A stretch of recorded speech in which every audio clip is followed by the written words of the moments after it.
1, 2, 3. Welcome to Arts and Leisure on the HAN Network. This is our weekly program featuring everything that is coming up in the area's music, arts, and entertainment scene. We will interview local artists, authors, musicians, and even some nationally recognized names who may be performing here in our area. We will have movie reviews and film suggestions from the real dad, Mark Schumann, and etiquette tips from Catherine Michaels. This is your all-access pass, and here are your hosts, Arts and Leisure editor Sally Sanders and our entertainment reporter Steve Coulter. Welcome to HAN Network. This is Arts and Leisure. I'm your host, Steve Coulter. I'm joined on the couch as always with my co-host Sally Sanders, and today we've got a special guest, Tom Starita, author of Growth and Change Are Highly Overrated, new book. It's on Amazon. Welcome to the couch, Tom. Thank you very much. Glad to be here. Yeah. And so you've had a couple different jobs before you became an author. You were a religious teacher. That's right. Yeah, for a few years. And then Teacher of religion. Teacher of religion, yeah. And then you did sales for a little bit. Correct. And then Hurricane Sandy happened in 2011, is that right? Yep. I got hired to help train all the new employees, and it was our job to make sure that the people who needed the money to rebuild their homes got their money. And you've always wanted to write? Oh, yes. Down? Yeah. Since a little kid, I've got embarrassing journals that I'll never read at home, buried in a closet somewhere. Blogs. I'm a big Mets fan, so I've written some stuff about the Mets. Yeah, I've always been writing. About the heartbreak or no? Oh, my God, yeah. Just pain and torture, yeah. Now, Growth and Change, I should say, is your second novel. Correct. And the first one came out 2 days before Sunday, or 2 days. 2 ways to Sunday. 2 days Sunday. Came out 2012, is that right? Correct, yep. Okay. Yeah, for almost 4 years ago to the day that the second one came out. Yeah. And what was that experience like for you to start writing? I mean, it was, if I had known, like, it was kind of like ridiculous for me to think that I could just do it. Because I was writing blogs, I was writing little stuff, and then one day I had this idea for a first book.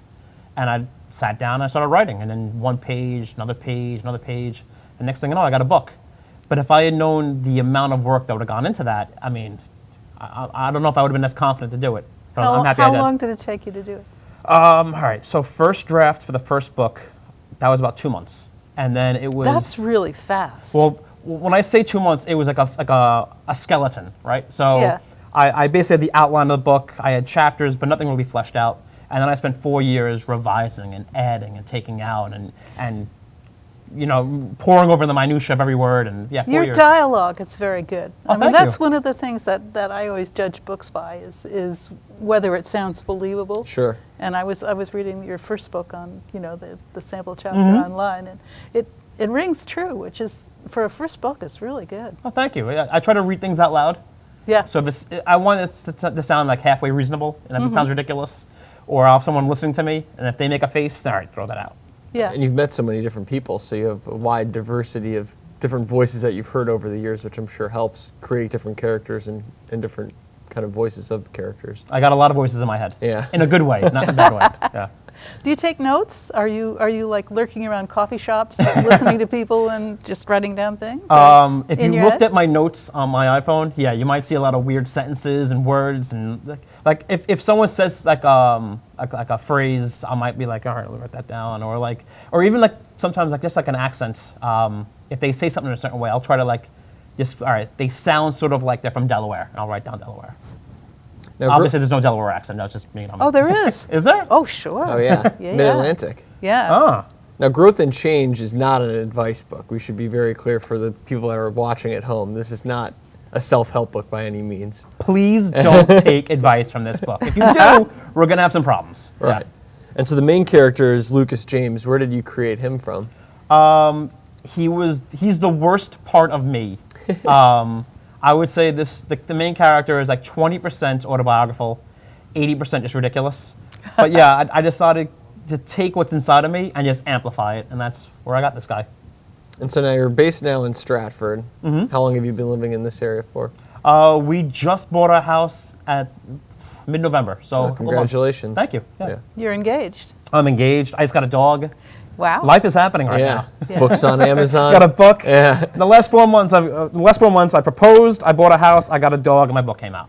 This is exciting time. This is, I have no money now, basically. So, So you're saving for the wedding now, or? I'm hoping I get a lot of sales, because right now I'm cleared out. Yeah, I mean, I have to sell a kidney or some blood. We'll see. And did the idea for the second book come from you writing the first book, or how did you kind of create this idea for the story? Okay, so the second one comes about, it was back in February of 2013.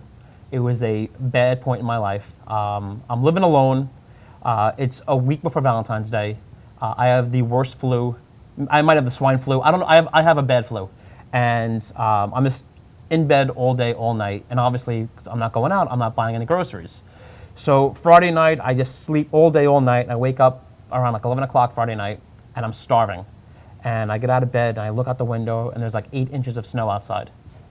All right, so I'm not going out. So I'm going to order, but no one's going to deliver to me because it's too late and the snow's on the ground. So I walk to my kitchen, and I realize I have no food in my house. And then that was like the worst point in my entire life. I'm hungry, I'm sick, I can't do anything, I'm out of my mind.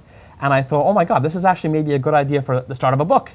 So I ran to my computer, I banged out a couple pages, and then, I don't know, this is gonna sound like insane, but like you get like a voice in your head, and like Lucas James kind of appeared. And I decided, let's see where I go with this. So I had no idea what the plot was gonna be, where it was gonna go, how it was gonna end. I just knew that this interested me, so every day I got up to write a little bit more. That's like what some of the best writers out there always say, is you shouldn't know your conclusion when you start. You let your character kind of take you there. That's exactly what happened, yeah. And so how long did it take you to get to your conclusion or know how the story was going to end? The first 2 drafts, the book just kind of faded. And I couldn't find the right story. So I put it away for like 3 months. I decided, all right, I'm going to get up, I'm going to work on something else. The right ending will come to me at the right time. And then one day I was on the beach, and I'm laying up and looking at the sky, and oh my God.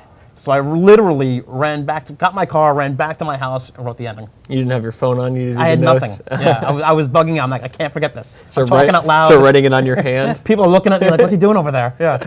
So did you have the name Lucas James when you started, or did that come later? Immediately. I don't know where that came from, but I like the idea of Lucas James, and people are like, what's his last name? Well, his last name is James. Yeah. I like that. So. It's a reversible name. Yeah.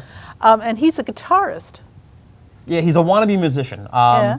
He wants to be a rock star. He wants to do these things. He wants to be like Eddie Vedder, right? Yes, like Eddie Vedder would be like the be all and the end all. But I mean, he's one of those people that they talk about their dream a lot, but then when you look to see if they're doing their dream, if they're living it, they're not really. Yeah. So that's kind of what he is. So he doesn't really have a band, and he doesn't really rehearse. He's just noodling with a.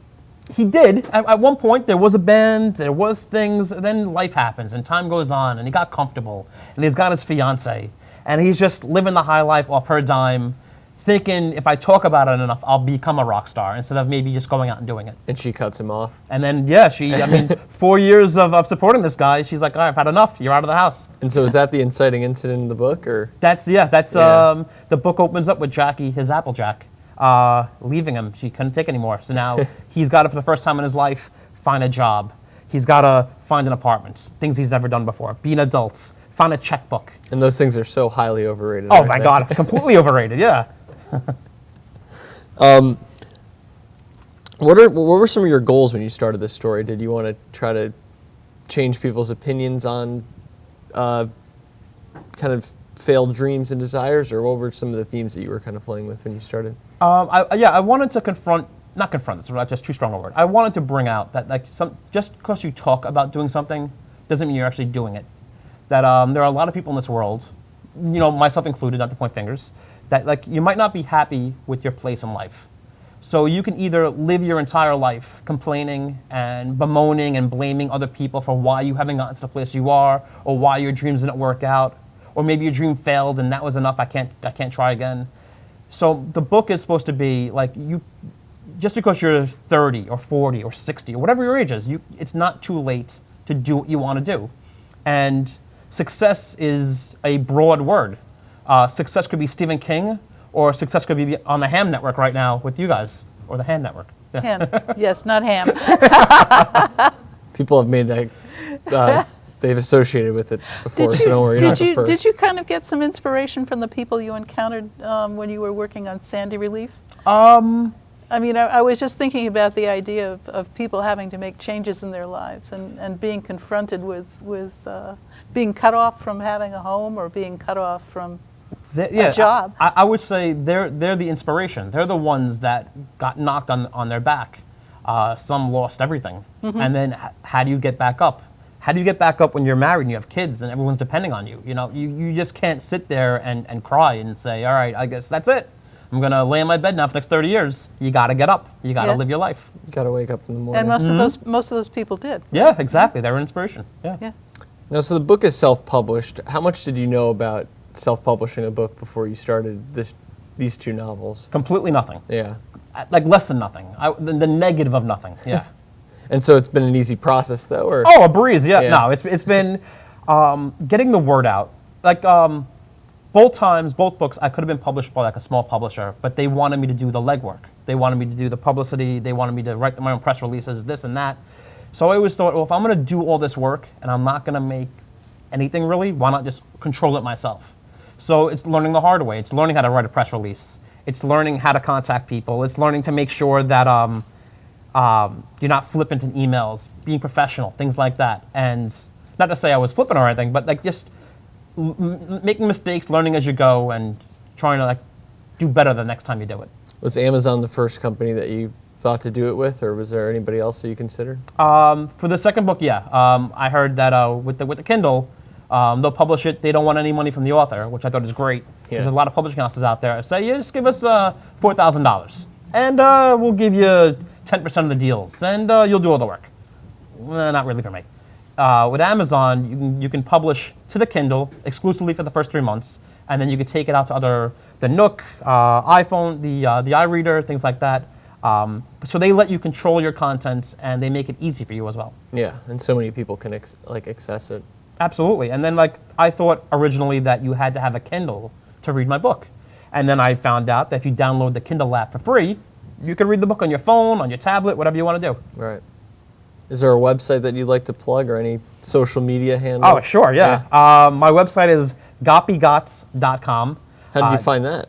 My late pop, Italian guy, would teach us swear words when we were kids. Yeah. And I kind of transposed the word he was using into goppygots. So it's goppygots.com. And it's all my nonsense, ridiculousness. I've got short stories. I did a commercial for Michael's Jewelry. I've got all this stuff on that site. Very cool. Yeah. Is there a third novel brewing up there in the brain, or no? I've got ideas. Right now, I've decided to take the challenge of writing a Twitter story every day. So every day I try to write like a 15-tweet story about whatever is in my head. And that's the goal every day, just to keep that muscle exercised. Okay, how many followers you got now? Almost 400. All right. Yeah, we're getting there. We're moving you up today. Yeah. Oh my God, I hope so. Yeah. How do you end and begin a Twitter story? All right. So last night, I get ready to go to bed, and Billy Joel's some Billy Joel song just popped in my head, which I'm blanking on the song, but it wouldn't leave my head, and I just thought about what would happen if an earworm wouldn't leave your head, and 15 tweets later, I got a story. Story done. Yeah, exactly. And then bedtime. And then passing. Well, Tom, thank you so much for coming on the couch and talking about the book with us. Well, thank you very much. This is great. Yeah, best of luck. We'd love to have you back on. Definitely. Yeah. Awesome. Keep Sally us and I posted. are going to head off to our commercial break. We're going to talk about the film Silence and this year's Best Directors crop when we come back. It's all about meeting goals this year, and Trinity CrossFit of Ridgefield has experienced trainers, top-of-the-line equipment, and a newly renovated space to help get you there. Offering more classes per day than any other CrossFit gyms in the area, we cater to all fitness levels. Our coaches have a combined 10 years of experience in CrossFit, and as competitors themselves, Trinity coaches can get you ready for competition in 2017. Stop by our grand opening bash on Saturday, January 14th at 9 a.m. Visit our convenient location on Route 7, Danbury Road, or find out more at trinitycrossfit.com.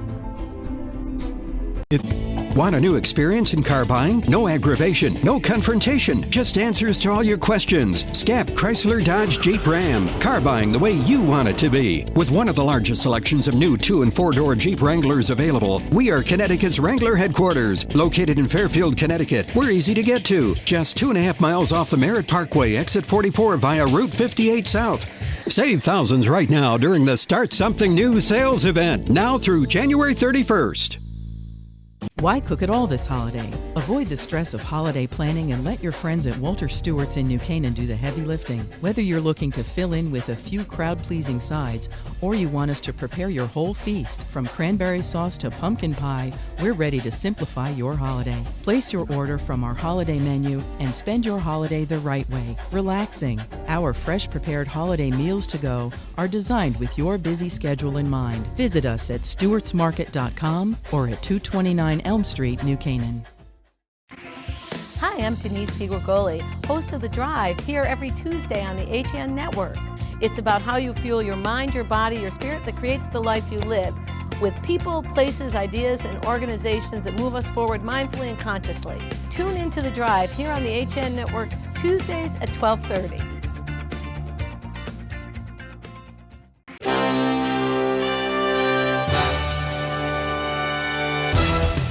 Give your day a jumpstart with the latest news, sports, weather, and more on Coffee Break, live on the HAN Network, weekdays at 11 a.m.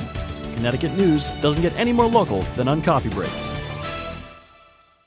Welcome back to Arts and Leisure on the HN Network. We're going to talk about directors this year. Oscar nominations come out January 24th, next Tuesday. Yeah.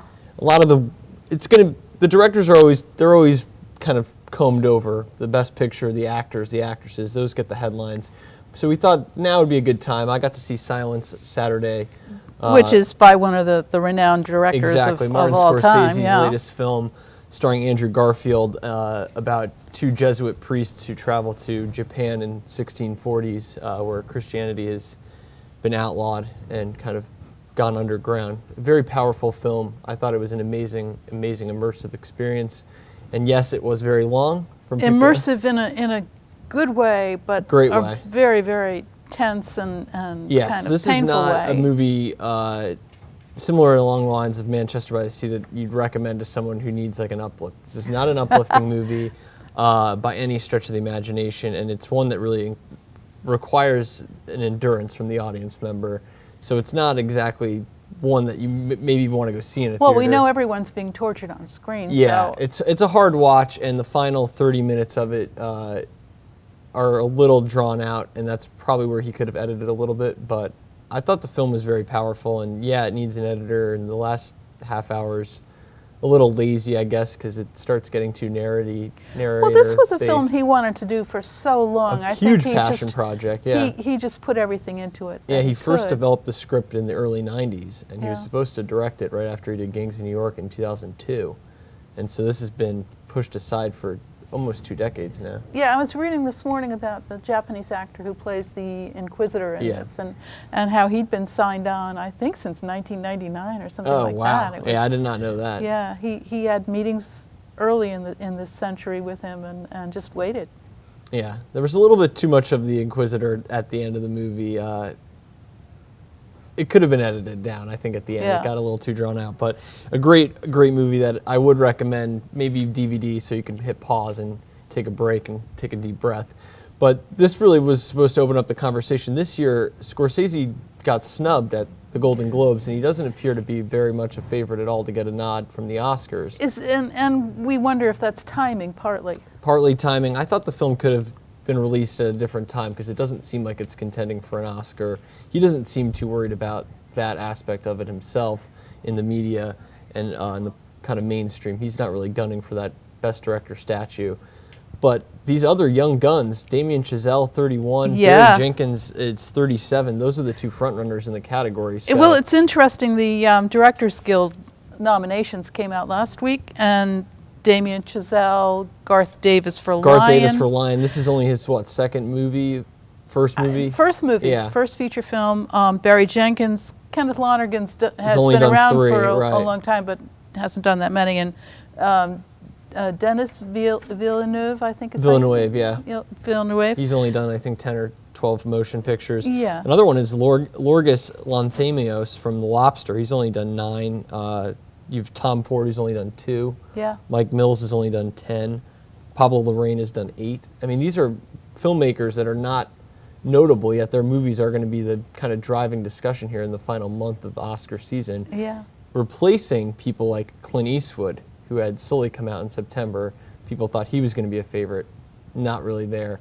You have Ang Lee, who came up with Billy Lynn's Halftime Walk.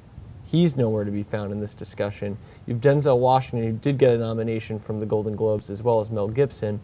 They might be replaced, though, when the Oscar ballot comes next week. I think that's limited to 5, right? Yeah. Unlike the feature film. Yeah, it would be surprising to see Mel Gibson get a Best Director nod if Hacksaw Ridge doesn't get a Best Picture nomination. So Yeah. we'll see how that goes. Well, the first-time feature film nominees are interesting too. Garth Davis is one of them. He's doubling up with Lion, which kind of surprised me. I mean, it's one of those feel-good films, but I didn't see it as going to be one of the top films of the year. Did you? No, I did not. When I first heard about it, I thought Rooney Mara and Nicole Kidman, they've been there before. Dev Patel obviously led Slumdog Millionaire all the way to the touchdown back in 2008. He got it over the goal line, so to speak. But yeah, those 3 actors I knew were going to make it a good movie. I didn't realize that it was going to be this kind of contender for Best Picture. It's one of those beautiful films too. I think maybe that is part of the influence. And Silence is a wonderfully shot film. Yeah. The cinematographer definitely deserves a nomination, if not a victory. It's a wonderful shot film. I don't know if they shot in Japan. I think it was in Thailand where they shot. But it really brings you into that country, into that time period, and they did a great job. The set design is immaculate. It's really... And then Andrew Garfield is terrific in that film. So well, and he and Adam Driver both it's really became so incredibly emaciated to do these I know. Driver, roles. I think, lost 50 pounds, and then Garfield lost another 40, I think. Yeah. And it's really, Garfield is the star of the film. Driver's in it for a portion of it. Liam Neeson's in the beginning and the end. But most of the time, you're stuck watching Andrew Garfield Suffering. Yeah. It's a lot of suffering, and it's an endurance test, as I said.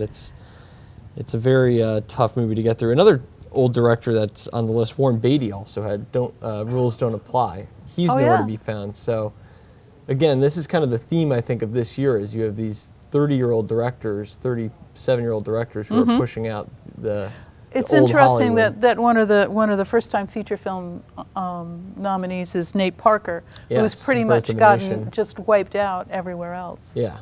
Because of the controversy surrounding that film has totally suffocated it in the awards season. Yeah. Yeah. And that was one back in January of 2016. It was bought for a purchase of, I think it was like $15 million at Sundance. Yeah. It's the highest price tag a movie's ever gone for. Yeah, had great buzz. And, Yep. and I mean, it's kind of sad that it's limited by one person involved with it. You know, I mean, he's the director, but there are all these so many other other people who people. are involved Yeah, right. and the actors in it, and just gone. Yep. I think it's interesting too. A couple of the other nominees, Tim Miller for Deadpool, Yeah, Deadpool is sneaking which in is just here late. it's wheedling in. Yeah. It And- could score one of those Best Picture nominations next week, which would, if you had told me that back in February of 2016, I would have been, no way. Well, it kind of appeals to the Hollywood, you know, Sure. let's look at ourselves and laugh at ourselves a Yep. little bit. It's and- unlike any movie that's in its genre, and so he deserves a lot of credit for making a very, very unique film. Yes, and this Yeah. is Ryan Reynolds, not Ryan Gosling, Yeah, so no not Ryan, to confuse no him. Ryan Gosling to be had in Deadpool. It's all Ryan Reynolds. Yeah, Um, yeah, he's pretty spiffy in it. One of the other directors I wanted to mention is Ezra Edelman. He's the director of O.J. Made in America. And so Okay. besides Silence, I think O.J. Made in America is the most comprehensive story of the year. And so it takes That's a up real... for documentary, or? It is a documentary, yeah. It's a 5-part documentary that Yeah. ran over the summer, and I got to see it in Tribeca. So I watched it as a film. I watched it 8 hours in a row. Is it being considered as a film, or is that? Documentary, yeah. Yeah, It's okay, entered as because a it's fantastic. But he's young. I think he's 34 years old. Really? Yeah, and so this is his first real project. He's done a few other documentaries for ESPN, but this was his first major one. And walking away from Silence, I was thinking about O.J. Made in America a lot, because it is you have to be so immersed in your topic. And his topic wasn't just O.J., it was race relations in America. He had a vision when he Yeah. went into it that carried Right. through all the episodes. And so yeah. those are I really wanted to give him a shout out for Best Director because although he's not going to be competing with the Damien Chazelles, he is a young director, someone to keep an eye on. Maybe he crosses over from documentary to film in the next couple of years, and we'll see his name pop up for the Best Director of a Motion Picture soon. Yeah. I liked him a lot. I think the front runner there has to be Barry Jenkins from Moonlight. I don't know if Moonlight will win the Best Picture statue, but I think what he did with that film, he made really a perfect symmetry of a movie that it rises in the first half and then it perfectly balances out in the second half. It's really a story about identity and finding out who you are, which you could say for La La Land, and La La Land is a terrific movie too, but I walked away from Moonlight thinking, that is a director's movie, very much so. Scorsese, some of these other legends that we're talking about, and I think Jenkins really accomplished that in Moonlight. Think we might get a split again? I think so, yeah. I think that I was going to actually go off of that and say Alfonso Cuarón, I believe, won in 2014 for Best Director for Gravity. Gravity did not win Best Picture, 12 Years a Slave did. And since then, Birdman won Best Picture, Best Director, and then last year, again, was split with Alejandro winning Director, Spotlight winning Best Picture. So yeah. It'll be very interesting to see what happens in the race. But Best Director, there's some really good nominees. If I were to pick 5 right now, I do think Martin Scorsese actually does get in, although he's not campaigning for it. Barry Jenkins, Kenneth Lonergan, Damien Chazelle, and I would love to see Denis Villeneuve from Arrival. That would be my ideal 5, yeah. I would go for those. Yeah, that'd be a fun race. Mel Gibson could throw a wrench in there, though. Who knows? Yeah. I don't think so. Well, speaking of religion, we're going to bring Josh Fisher on to talk about The Young Pope, HBO's new show after our commercial break. Which is a chilling Yeah, it's a little different than series. Silence. It's got a different tone, that's for sure. Yeah. But we'll come back after the break with Josh, and we'll talk about HBO's newest show, The Young Pope.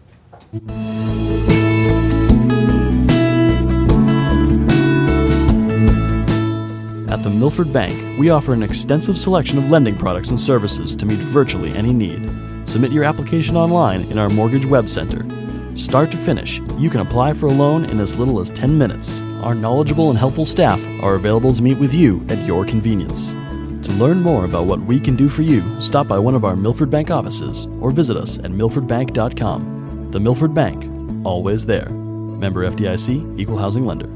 Discover a world of wellness in the heart of New Canaan. Halo Studios, New Canaan's first collaborative wellness center, offers you the freedom to choose from the best and latest health, fitness, and wellness options. Inside Halo Studios, you'll find all the wellness experts you need at places like Palo Fitness, Priority Wellness, and Sama Yoga Center. Come by for a free wellness assessment, open 7 days a week at 45 Grove Street. For more information, visit halostudios.com or call 203-594-9909.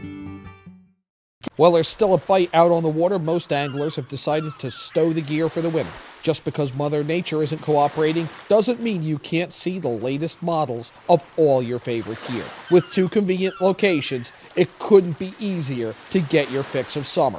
Boater, beach bum, fisherman, or simply love the New England coast, this is a unique place to shop. The Dock Shop, 51 Tokenique Road, Darien, 609 Riverside Avenue, Westport, or on the web, dockshop.com. If you're watching this broadcast, you're not alone. The HAN network is available for 200,000 Connecticut cable customers on the Frontier network, and we've also reached 1.7 million viewers on our free live streaming sports, news, and entertainment broadcasts. To reach our rapidly growing audience, contact Advertising Director Jessica Murrin at 203-273-7312 or email jessica@han.network.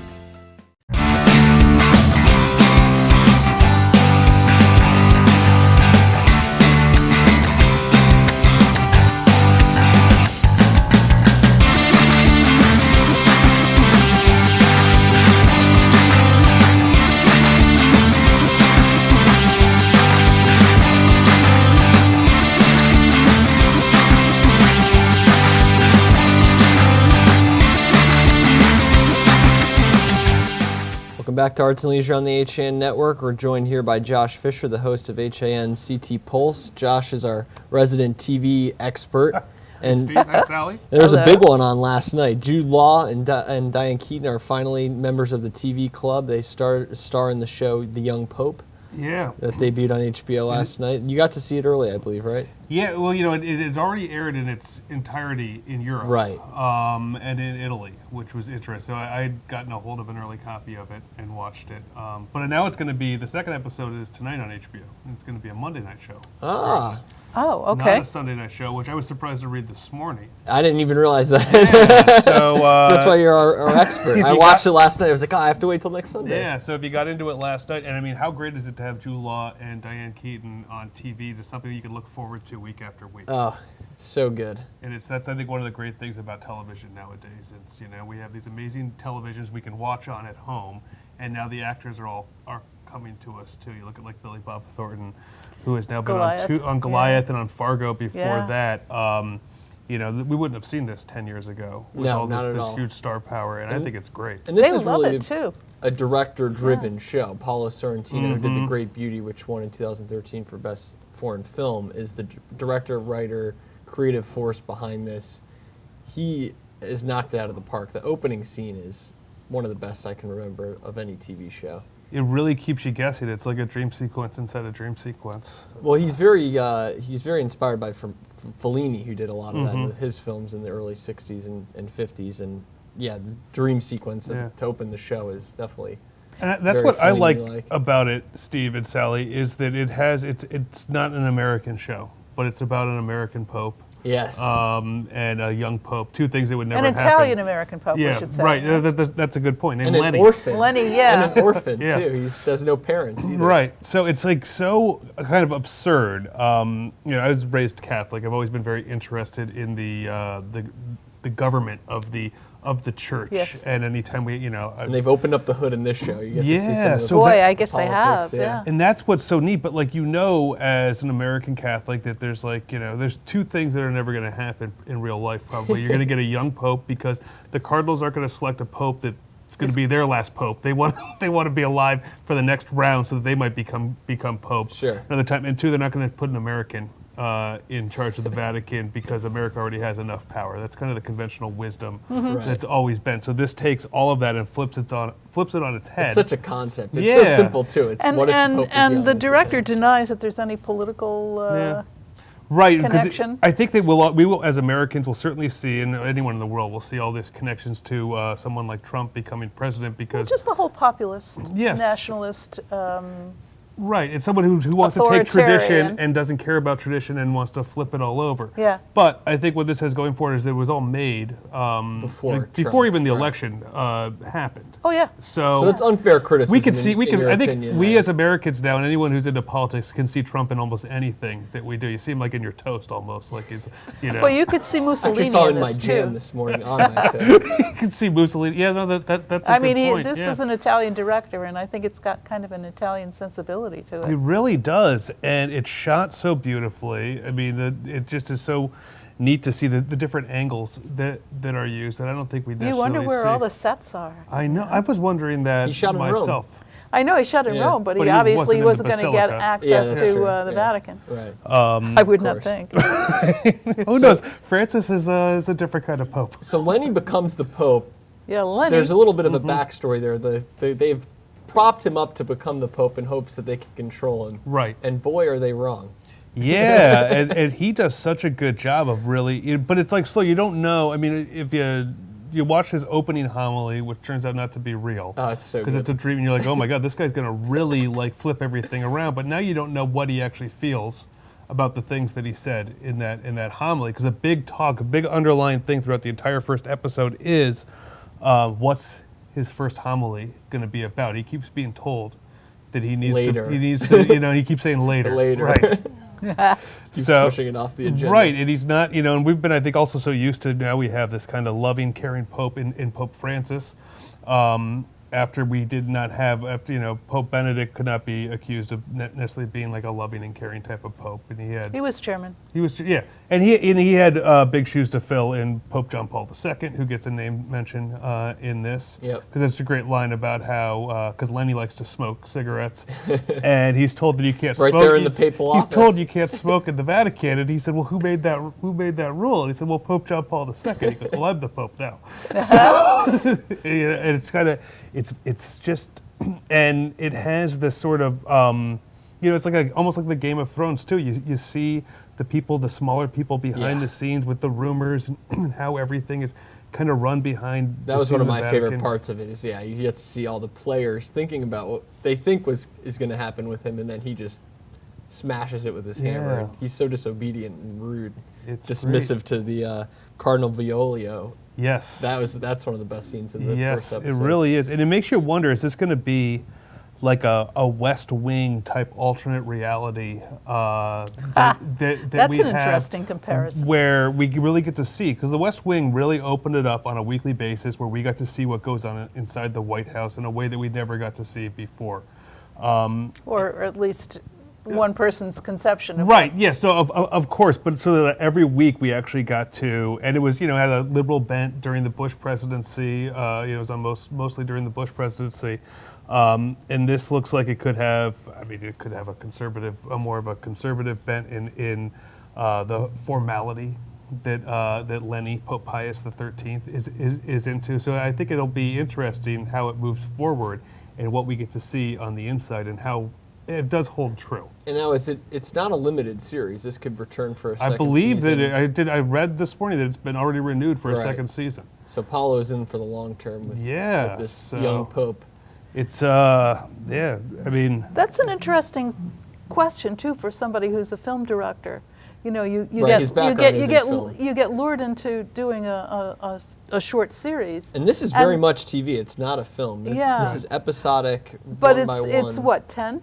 I think so. It's 10. Yeah, 10. 10, yeah. So you think, okay, this is a part of my life I can give up. But now he's going to get sucked in. He's going to get sucked into season 2. I wonder how that will influence the show almost. And that's a good point too, because we talk a lot about how we have these great actors who are coming in and doing episodic television, but not so much about but we also now have these great directors who are coming in and using this kind of a different medium, though that's also similar to what that the bright lights of the movie medium always was, where they get to actually do it on this grand scale. And Game of Thrones has really shown that. Westworld has shown that. HBO has been a big part of a lot of these things that have been so grand. Lost did that originally on ABC, having the most expensive pilot in the history of television up until that point on network television, let alone. So we really get to see it's this great, and we're lucky to be alive right now, and that we can also really watch this however we want. If we want to watch it on our phone, or we want to watch it on our big screen TV or on our computer or our iPad, it's pretty neat that we can access this all so much and get this amazing, amazing art. Yeah, it is. And you can binge watch it too. Yes, yes. This isn't Netflix, but I mean, you could wait to see all 10 of them in a row if you wanted to. Which more and more people do now. Yeah. Like they don't want. I've always loved television. I love the idea of being able to look forward to watching a show each week that you really love. But you made my day that it's going to be on tonight again. Yeah, but exactly. But that's fun. But it's also nice. Some people like to wait and have everything available and set aside a week or a day. Right. And watch it all. Wait for a snowstorm. Yeah, exactly. Wait for a snowstorm. Make the popcorn. Saturday would have been a great day to. And this isn't as heavy as we were just talking about Silence before the Martin Scorsese. This is actually it's a very serious drama, but at the same time, it's also kind of funny. Yeah, there's a great dry sense of humor in it. Yeah. I think Jude Law does a great job of just cracking because he talks about how he doesn't have a sense of humor. He doesn't appreciate jokes. Yeah, he hates. But jokes. He likes to joke around, and not in the a Groucho Marx kind of way. Right. But where it's kind of like he knows that he appreciates that he has this power and how he can kind of toy with people. Yeah, you can see it on his face, just that little flicker of not quite as grin, but it's so good. The smirk. He's perfectly cast in it, and then of course the episode ends him saying, "I don't believe there is a God." Right. Yes. Oops. And then he tells the guy, "Wink, wink, I'm joking." So that you wonder. That's probably what he believes. Right. And I'm waiting to see what sort of role Diane Keaton plays as Sister Mary, who he's elevated into a very high position. She's his second in command. Right? Exactly. Which. They really tried to talk him out of doing, because neither of them know their way around the Vatican and its rich history, both of them being American. Right. But it'll be interesting to see what sort of role she plays, because she certainly seemed to take pleasure in that she was going to be in charge of the Secretary of State, who was really trying to control Yeah, the control line is Pope. like, I'm 60. I don't need to have someone looking over me. Yeah, that's right. That's right. So it's exciting. It's fun to come on here and talk about it with you Yeah, guys. it's going to be a fun time, and that's going to conclude our show. Josh, we'll have you on again to talk more TV. Anytime. Love talking TV. Yeah, thank you so much for doing it.